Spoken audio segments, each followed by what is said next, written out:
મને કે ખબર પડી ગઈ તમે સહી કરી મારી વાત સહી કરી હતી તમે પોતે કે મને ખબર પડી ગઈ ઓય યાર મેં શું બગાડ્યું જેની કાગળ સહી પોતે ઓય કો બીજું શું મેં શું બગાડ્યું ઓ ભાઈ શામજીભાઈ ઓ શામજીભાઈ હું તો કશું બોલ્યો જ નહીં સાહેબ. મને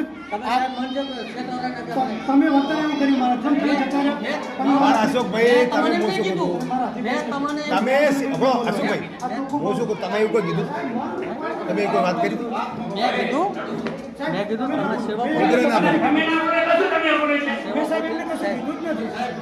પણ સાહેબ ઉગ્ર ના થો તમે હબળો ઉગ્ર ના થો હબળો તો પેલા શું કેમ કે સહી ને મારો હું એને કામગીરી કરવા આવ્યો ને એનો ગુનો કર્યો તમારી વેટ કરવા આવ્યો છે ને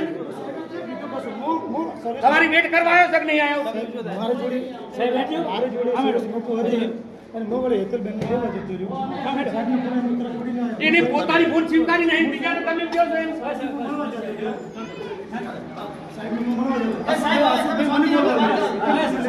એમને બાપા આના બોલ બોલ કરે છે યાર. એ તો એને મેં આલી છે જીવા એટલે શું ઓ શામજીભાઈ એટલે શું વાત થઈ તમારે મને કહીએ તમે આવું કેમ કરો?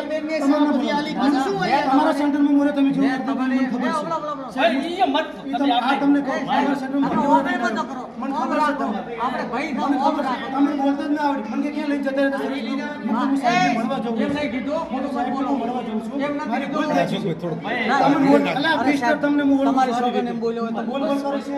તમારી સોગન એમ બોલ્યો હોય સાહેબ તમે ઓળખો છો મને ઓળખો છો. કેટલા વર્ષથી હું મારા શામજીભાઈને વ્યક્તિગત આ પરિચય બધા સાહેબો મને વ્યક્તિગત ક્યારે બોલ્યા. મારે વ્યક્તિગત કરવું ને. મારા સેન્ટરમાં નહીં આવે. તાર માર કેવો બોલે છે? મારા સેન્ટરમાં ક્યાં સાહેબ હું કશું નથી મારા સેન્ટરમાં અલા મને શું કે તમને તમે એવું કોઈ કીધું નથી કે તમે લઈ જાજો અરે માતાજીની સોગન મેં એમને કીધું મેં એમને શું કીધું મેં કીધું તમે સેવાપોથી બહાર લઈ ન જાઓ